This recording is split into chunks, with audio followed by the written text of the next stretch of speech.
Just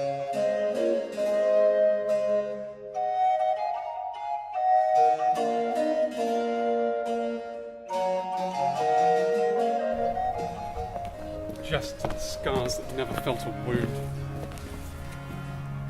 But soft. What light through yonder window breaks? It is the east, and Juliet is the sun. Arise, fair sun, and kill the envious moon, who is already sick and pale with grief that thou, her maid, art far more fair than she. Be not her maid, since she is envious. Her vestal livery is but sick and green, and none but fools do wear it. Cast it off. It is my lady. Oh, it is my love. Oh, that she knew she were. See how she leans her cheek upon her hand. Oh, that I were a glove upon that hand, that I might touch that cheek. Ah, me. She speaks. Oh, speak again, bright angel. O Romeo, Romeo, wherefore art thou, Romeo? Deny thy father and refuse thy name. Or if thou wilt not be but sworn my love, and I'll no longer be a Capulet. Shall I hear more, or shall I speak at this?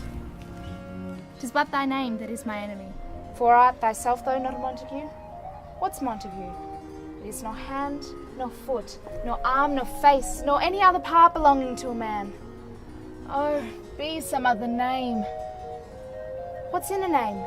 That which we call a rose? By any other word would smell as sweet.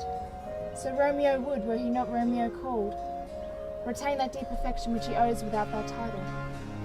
Romeo, doff thy name, and for that name which is no part of thee, take all myself. I take thee at thy word. Call me but love, and I'll be new baptized. Henceforth I never will be Romeo. What man art thou that thus bescreened in night so stumblest on my counsel? By a name, I know not how to tell thee who I am. My name, dear saint, is hateful to myself, for it is an enemy to thee. Had I it written, I would tear the word. My ears have not yet drunk 100 words of thy tongue's uttering. Yet I know the sound. Art thou not Romeo? And a Montague? Neither, fair maid, if either thee dislike. How camest thou hither? Tell me and wherefore. The orchard walls are high and hard to climb. And the place doth, considering who thou art, if any of my kinsmen find thee here. With love's light wings did I o'erperch these walls, for stony limits cannot hold love out. And what love can do that dares love attempt? Therefore thy kinsmen are no stop to me. If they do see thee, they will murder thee. Alack! There lies more peril in thine eye than in 20 of their swords. Look thou but sweet, and I am proof against their enmity. I would not for the world I saw thee here. I have night's cloak to hide me from their eyes, and but thou love me, let them find me here. My life were better ended by their hate than death prorogued, wanting of thy love. By whose direction foundst thou out this place?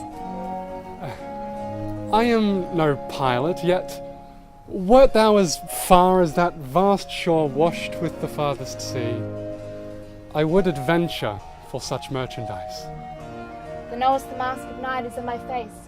Else a maiden blush bepaint my cheek for that which thou hast heard me speak tonight. Oh, fain I would dwell in form, fain deny what I have spoke. But a farewell compliment.